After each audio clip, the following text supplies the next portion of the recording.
Welcome to Alok educational hub.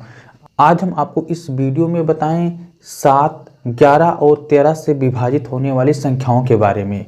वो भी बताएंगे ट्रिक के माध्यम से कि कैसे हम पता लगाएंगे कि कौन कौन सी जो संख्याएं हैं वो 7 से विभाजित होंगी और कौन सी संख्याएं हैं वो 13 से विभाजित होंगी और कौन सी संख्याएं हैं वो 11 से विभाजित होंगी। तो शुरू करते हैं आज का वीडियो। इस ट्रिक को जानने के लिए आप वीडियो के लास्ट तक बने रहिए। फर्स्ट है हमारा 7 से विभाजित संख्याएं, यानी कौन कौन सी जो संख्याएं हैं वो 7 से विभाज्य होंगी। तो हमने एक संख्या ले लिया है 99,995 और दूसरी संख्या ले लिया है 2,429। तो अब हम टेस्ट करेंगे कि ये जो संख्या है ये 7 से विभाजित है या नहीं है। तो ये जो संख्या दिया गया है इस संख्या में हम इकाई का अंक लेंगे। तो इकाई का अंक जो है 5 है, तो 5 को हम 2 से गुणा करेंगे। तो इस प्रकार से 5 दूना 10 हो जाएगा, यानी 9,999 में से हम 10 माइनस करेंगे। अगर 9,999 में से 10 माइनस कर रहे हैं तो ये बच रहा है हमारा 9,989। अब हम 9,989 लेंगे। अब हम इकाई का अंक लेंगे। इस इकाई के अंक को हम 2 से गुना करके हम इसको घटा देंगे। अब 998 बचा, इसमें से हम 9 दूना 18 घटाएंगे। तो 998 माइनस 18, अगर 998 में से हम 18 माइनस करेंगे तो ये हमारा बचेगा 980। अब हम 980 लेंगे, इसमें से इकाई अंक लेंगे और उसको 2 से गुणा करके घटा देंगे। तो ये हो जाएगा हमारा 98 माइनस 0 गुणे 2 हो जाएगा, क्योंकि जो इकाई का अंक है वो 0 है।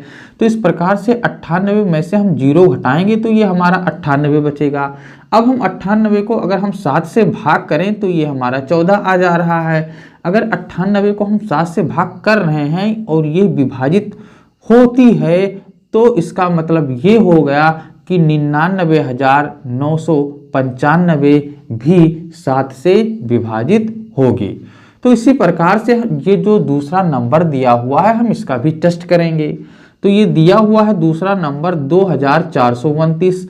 अब हम इकाई का अंक लेंगे, इसको 2 गुना करके इसको हम माइनस करेंगे।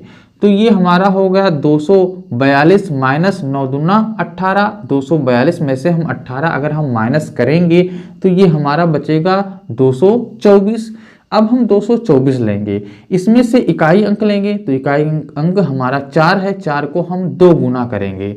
तो अगर हम 2 गुना कर रहे हैं तो 22 में से हम 4 दूना 8 माइनस करेंगे। तो अगर हम 22 में से 8 माइनस कर रहे हैं तो ये हमारा 14 बच जा रहा है।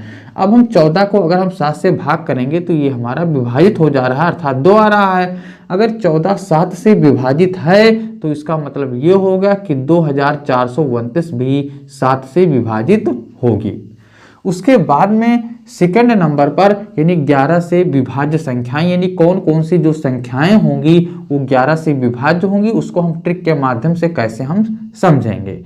ये हमारा एक नंबर दिया हुआ है, हम कैसे पता लगाएंगे कि ये जो संख्या है वो 11 से विभाजित है या नहीं है। तो अब हम देखेंगे कि जो ये संख्या दिया गया है कौन कौन सी संख्याएं विषम स्थान पे पड़ रही हैं। तो यहाँ पे देख रहे हैं 7, 2, 3, 2 ये विषम स्थान पर पड़ रही हैं। तो इन नंबरों को हम जोड़ेंगे तो 7 धन 2 धन 3 धन 2। तो इस प्रकार से हमारा हो गया 7 2 9 3 12 और 2 14 हो जाएगा। उसके बाद में हम इन नंबर में देखेंगे कि कौन कौन सा नंबर जो है सम स्थान पे पड़ रहा है। तो ये हमारा 1 सम स्थान पे पड़ रहा है, 7 भी पड़ रहा है और 6 भी पड़ रहा है। तो इन नंबर को हम जोड़ेंगे। तो इस प्रकार से जोड़े यहाँ, तो यहाँ पे आया 14। अब हम जो संख्या विषम स्थान पे पड़ा है उस संख्या में से हम घटा देंगे जो हमारा संख्या सम स्थान पर पड़ा है।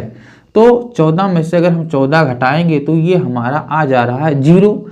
अगर 0 आए या 11 आए या 22 आए या 33 आए, यानी 11 के अगर वो टेबल में आ रहा है तो इसका मतलब ये हो गया कि जो ये दिया गया संख्या है वो 11 से विभाजित होगी। उसके बाद में एक दूसरा नंबर हम ले रहे हैं। तो यहाँ पे देख रहे हैं कि 1 3 2 यानी ये विषम स्थान पर पड़ रहा है। उसके बाद में 2 और 4 ये सम स्थान पर पड़ रहा है।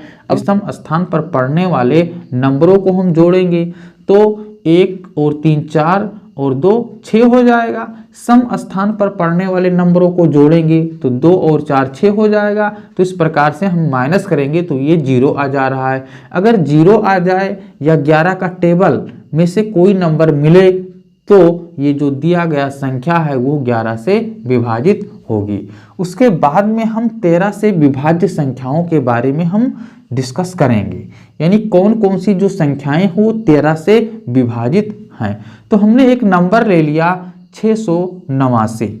अब देखिए 689 में हम इकाई का अंक लेंगे। इकाई के अंक को हम 4 गुना करेंगे, यानी 4 से हम गुणा करेंगे। उसके बाद में ये जो दोनों नंबर बच रहा है इन दोनों नंबरों में गुणा करने के बाद में जोड़ेंगे तो ये 68 हो गया प्लस 9 चौक 36 हो गया। तो इस प्रकार से ये 104 हो गया। अब हम 104 लेंगे, इसमें से हम देखेंगे कि इकाई अंक जो है हमारा 4 है। अब इसको भी हम 4 से गुणा करेंगे तो इस प्रकार से 10 प्लस 4 गुणे 4 यानी 4 चौक 16 हो गया, यानी 10 प्लस 16 यानी 26 हो गया।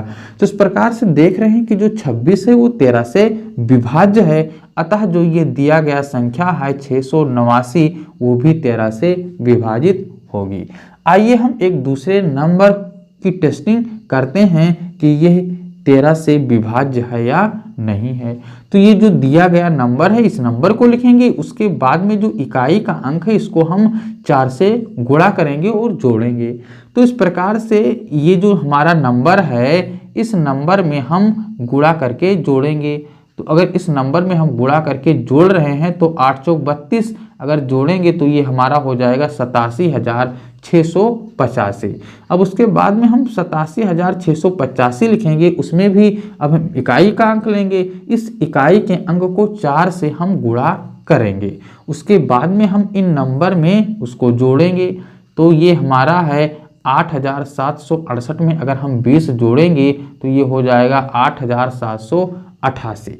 अब हम 8,788 लेंगे और जो इकाई का अंक है इसको भी हम 4 से गुणा करेंगे। उसके बाद में इन नंबर्स में जो बचे हुए नंबर्स हैं इन नंबर में हम उसको जोड़ेंगे तो ये हमारा 8 चौक 32 हो गया, यानी 878 प्लस 32 यानी हमारा आ गया 910।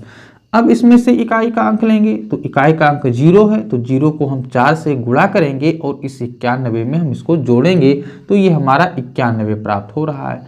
अब यहाँ पे हम देख रहे हैं कि 91 जो है 13 से विभाज्य है।